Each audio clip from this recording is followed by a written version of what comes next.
Estamos de volta ao nosso Tira Dúvidas, que conta com a participação das professoras Guiomar Coura e Rose Mello, da área de linguagens.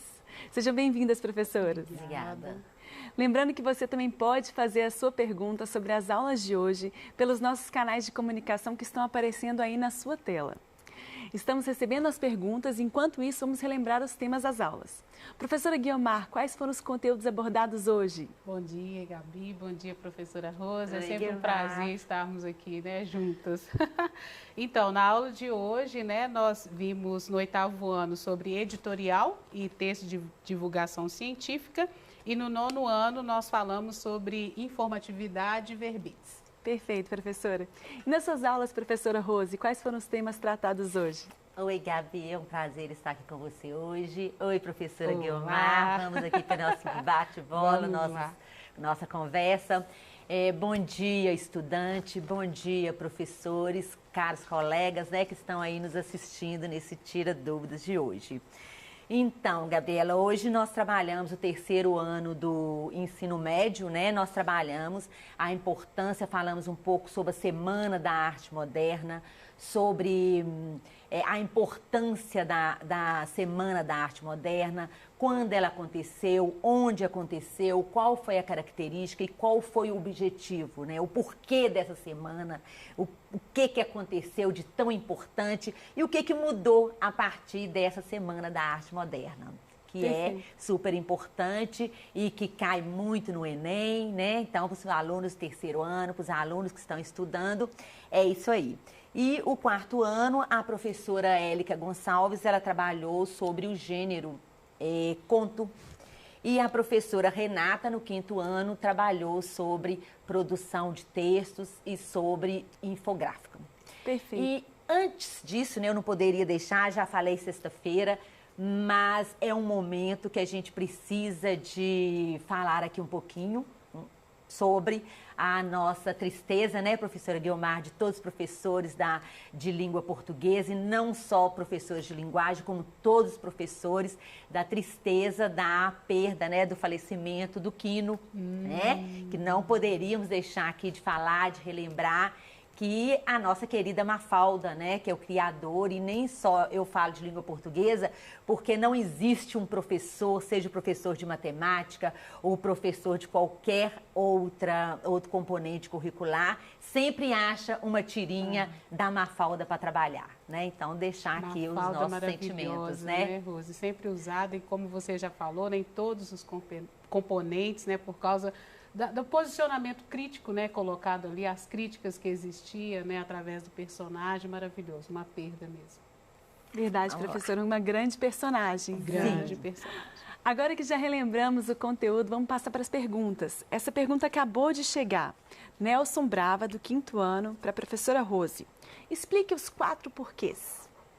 Bom dia, Nelson. Nelson está no 5º ano? 5º ano. Então, nós temos, né, os 4 porquês, vocês viram na aula de vocês, foi falado um pouco sobre o uso, então existe uma regra, né? Então são 4 porquês.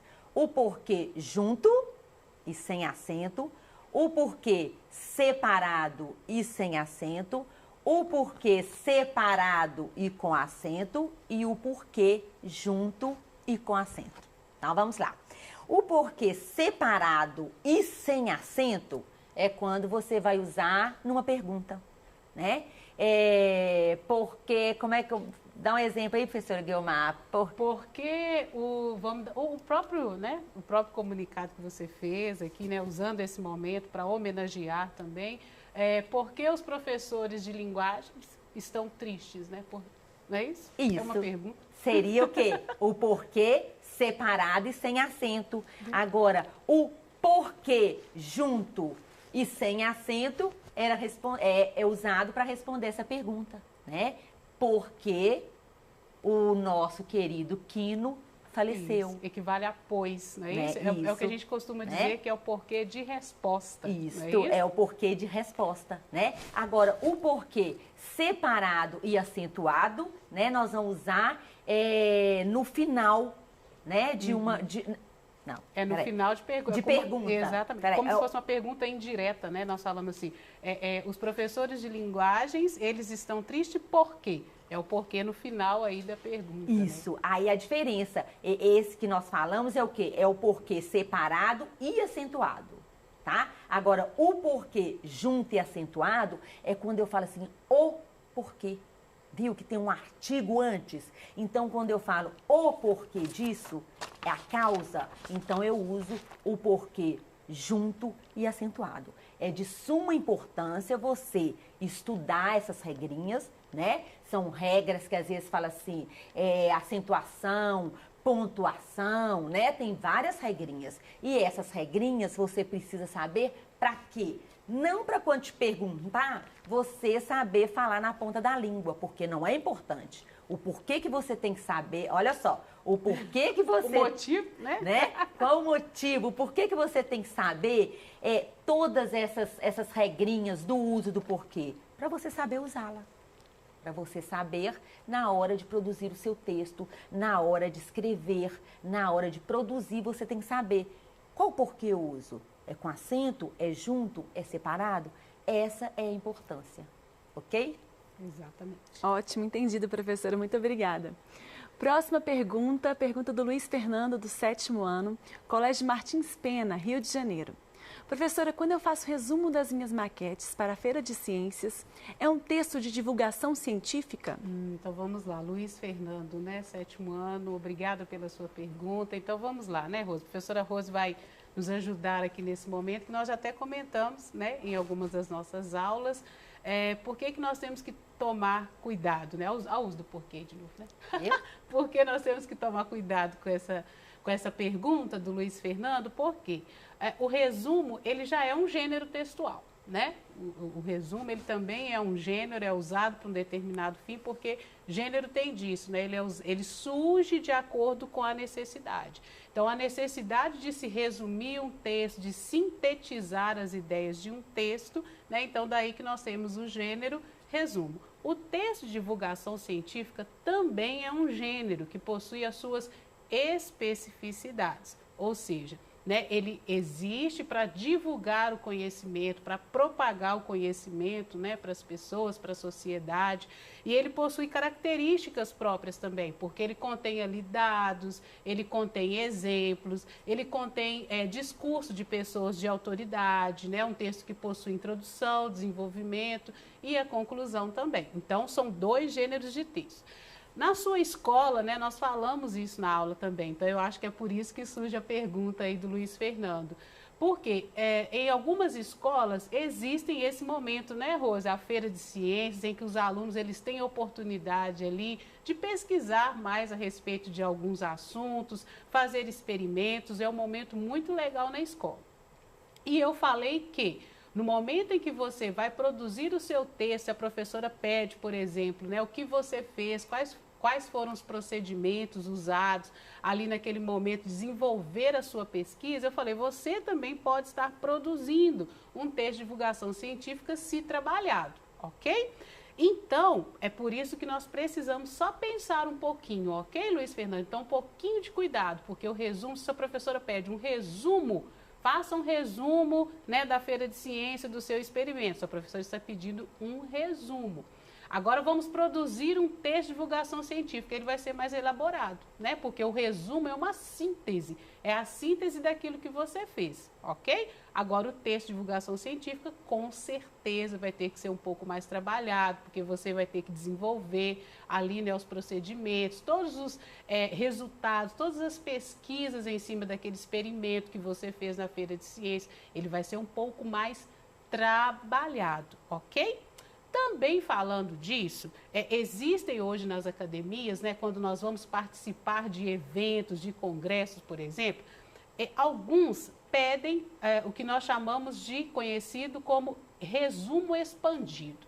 Nesse resumo expandido, eu acredito que não seja, né, tão conhecido nas escolas, porque é mais característico, né, das academias, das faculdades, universidades, hoje, o resumo expandido, você também pode colocar alguns dados ali no seu texto. Então, ele é um pouquinho mais próximo, um pouquinho mais longo e mais elaborado desses resumos comuns, ok? Então, só ter um pouco de cuidado. Mas o mais importante, Luiz Fernando, quando acontecer feira de ciências, quando as escolas voltarem, né, Rose e tal, nós estamos aí nesse procedimento, nessas escalas, né, de voltas, enfim.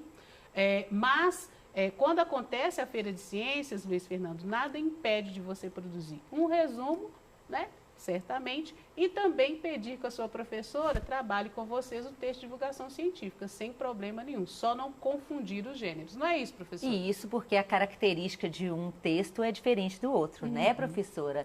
Então, para trabalhar um texto científico, ele tem as características próprias dele. Então, o que foi trabalhado ali naquela feira de ciências e qual é o resultado, né? Então, você tem que seguir toda aquela estrutura. E o resumo foi como a professora falou, né? É você pegar um texto e sintetizar simplesmente. Então, essa é a diferença. Perfeito, muito obrigada, professora. Próxima pergunta, professora Rose. Por que é importante saber o contexto histórico para interpretar um texto literário? Pergunta do 3º ano. Perfeito, né? Nós trabalhamos muito nesse ciclo, agora nesse período, o texto literário e o texto não literário. E a importância, né, professora Guiomar, de você, aluno, identificar o que é um texto literário e o que é um texto não literário. E por que saber isso, né? Por que você precisa? Porque fica mais fácil para você interpretá-lo, né? A interpretação de um texto literário é completamente diferente da interpretação de um texto não literário, porque a linguagem é diferente. Enquanto o literário usa uma linguagem direta, uma linguagem objetiva, uma linguagem denotativa, o literário, ele vai trabalhar a linguagem conotativa. E aí, as figuras de linguagens, né? Então, qual que é a pergunta ali? Por que é bom, né, você saber o contexto? Porque, de repente, o texto literário, a linguagem conotativa, depende mais de você, porque a interpretação pode estar ali, as informações estão implícitas. Né? Então, precisa mais de você, você ler entre linhas, você fazer aquela interpretação. Então, de repente, você não conhece o texto, mas você conhece o autor, ou você conhece o contexto, o que estava acontecendo naquele momento. Então, pelo que estava acontecendo, nós vimos muito, né, falando sobre a semana, o que estava acontecendo, qual o contexto histórico da Semana da Arte Moderna, do modernismo. Então, por que teve aquela ruptura e por que os poemas, os textos foram escritos daquela maneira? Né? Qual é o objetivo? O que eles queriam mostrar naquele momento? Então, essa é a importância, porque facilita na interpretação. Se você souber o que acontecia no mundo, na sociedade, no Brasil, né, naquela época, fica mais fácil, porque o autor, ele tem uma maneira de pensar, uma maneira de expressar, uma maneira de escrever. Então, dependendo do contexto, ele muda essa maneira de pensar, ele muda a maneira de expressar, ele muda a maneira de escrever. Então, é de suma importância você saber o que está acontecendo no momento, o que acontecia no momento, para você fazer aquela interpretação. Com certeza vai te ajudar muito, não é isso, professora Guiomar? Certamente, professora Rose. Enquanto você ia dizendo, eu fui pensando muito naquela questão do contexto de produção de um texto, né? Que envolve justamente quem, né? Que é o autor, quando, que é o contexto ali, a época em que aquele texto foi escrito, o porquê, o motivo, né? Todo texto ele é escrito com um objetivo e o para quem, que é o interlocutor. Então, esse contexto de produção, essas perguntinhas aqui, ajuda certamente a interpretar, né? E compreender o texto. Com certeza. Obrigada, professora. Próxima pergunta, professora Guiomar. Qual a diferença entre conflito e clímax? Pergunta do 9º ano. Muito boa pergunta. Quando nós pensamos em conflito, nós estamos pensando em qual problema, o que gerou, né, aquele enredo, por exemplo. Né? Nós falamos isso, eu me lembro muito de um texto que nós trabalhamos na nossa aula aqui, porque o título é Para Contar Estrelas, se eu não estiver confundindo, mas nós falamos aqui, né, que o que gerou né, todo o conflito do texto? Qual foi a pergunta que foi feita, né, daquele filho ao pai, como que fazia para contar estrelas? Então, esse é o conflito. O que gera, né, o problema a ser resolvido lá no desfecho do texto. Agora, o clímax é aquele momento auge, né, professora Rose? Eu costumo dizer para os meus alunos o seguinte, que sabe aquele momento em que você está assistindo um filme, por exemplo, que você fica ali, né, aflito, querendo saber o que vai acontecer no final? Esse é o clímax, é o momento auge ali da história. Então, aquele ápice, né? Outro exemplo é a novela, né? Geralmente é assim, no último capítulo, sempre deixa aquele suspense, aquele ápice assim, daquele capítulo, para quê? Para no outro dia você voltar a assistir, né? Então, o conflito e o clímax, né? Nós encontramos numa narrativa, então, justamente isso aí. Então, o conflito é aquele problema, é o que gera, né? E o clímax é aquele ápice, é o que vai acontecer, é para deixar mesmo... É aquele impacto. É o que prende, né? Prende. Eu tenho que continuar, por quê? Porque eu quero saber, vai matar, vai beijar, o que vai acontecer? Então, toda a história, né, a narrativa tem esse auge, é aquele a gente fala que está lá no topo, justamente para você ficar ansioso, né? Causa aquele friozinho no coração e aquela vontade de continuar lendo ou de continuar assistindo. Seria, professoras, nos filmes de guerra, aquela batalha final... O clímax, aquele momento assim da batalha final do filme, assim, seria isso, aquela expectativa de, o que vai acontecer nessa batalha, quem vai vencer? E que leva também, né, o exemplo da Gabi nos remete também ao desfecho da história, né? O conflito é o que acontece mais ou menos lá no desenvolvimento do seu texto, né? Então, aquilo que vai gerar todo o problema na história. Depois vem o clímax, que é aquele momento auge, que caminha lá para o desfecho, né? Como que vai encerrar a história, justamente. Faz um apanhado final aí. O final da história, né? Essa batalha final que você está falando, envolve tudo ali no momento, né? Nos reporta ao clímax, nos reporta ao conflito.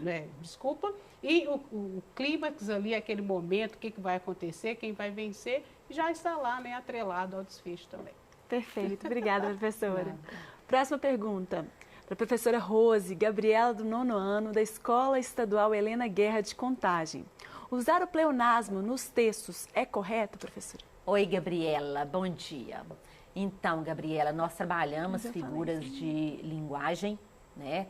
As mais usadas, as mais cobradas no Enem, né? Porque elas, como eu falei na aula, elas são inúmeras, né? Então não dá para trabalhar todas, mas trabalhamos algumas.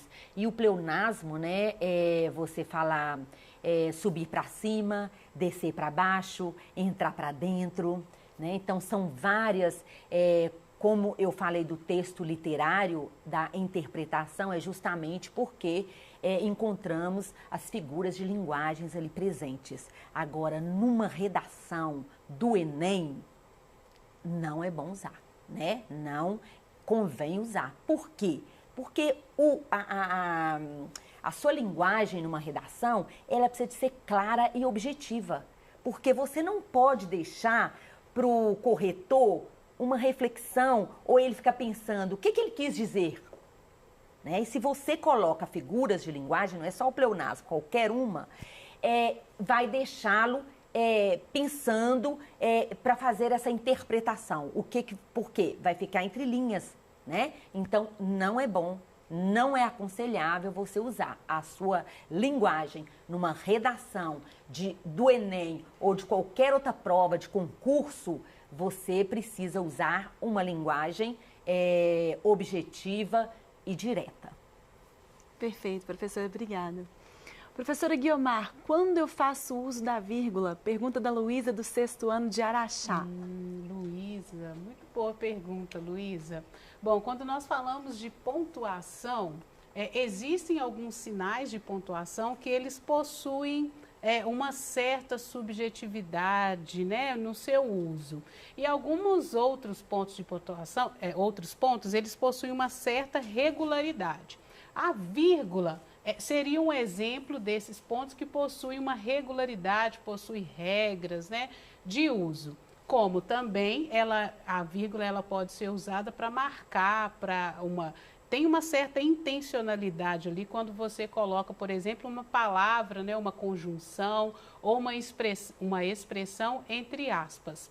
Mas, Luísa, só para te dar um exemplo, por exemplo, quando nós estamos escrevendo uma carta, que é um gênero, né, muito comum na fase de vocês, uma carta, ou então estou escrevendo um e-mail, né, porque hoje a carta já foi substituída, né, pelo e-mail em muitos casos, mas nós precisamos reportar esses estudos aí para ver até mesmo a evolução, né, desses gêneros de hoje, né, sempre há uma referência. Né?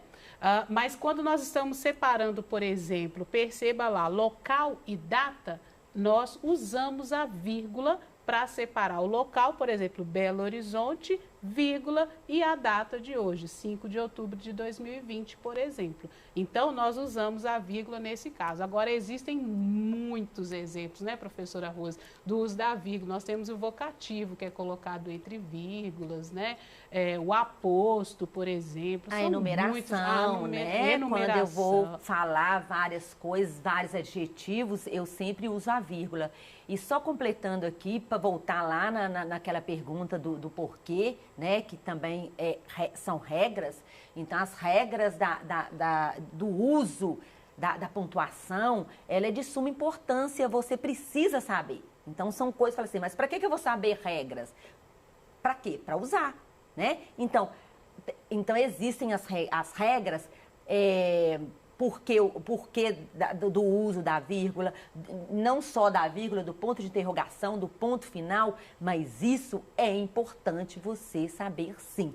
Por quê? Porque é uma dúvida, né? Você está escrevendo um texto e falar, eu uso ou não uma vírgula aqui? Não é isso? Então, você precisa saber as regras para você saber usá-la corretamente. Agora, né? Só um exemplo, né, professora Rose, também, porque o indicativo de que existe a vírgula, Luiz, é quando você faz uma pausa, né? Quando você está escrevendo o seu texto e, né, naquela sua leitura ali corrida, você sente que tem uma pausa, suspeite, pode ter uma vírgula, é uma dica que nós damos. Agora, só pegando ali uma carona, né, com a resposta da professora Rosa, a explicação, antes de conjunções, geralmente nós usamos vírgula também. Como também as conjunções podem vir entre vírgulas. No uso do porquê, por exemplo, de resposta, que equivale a pois, nós usamos uma vírgula aí antes desse porquê. Isso aí.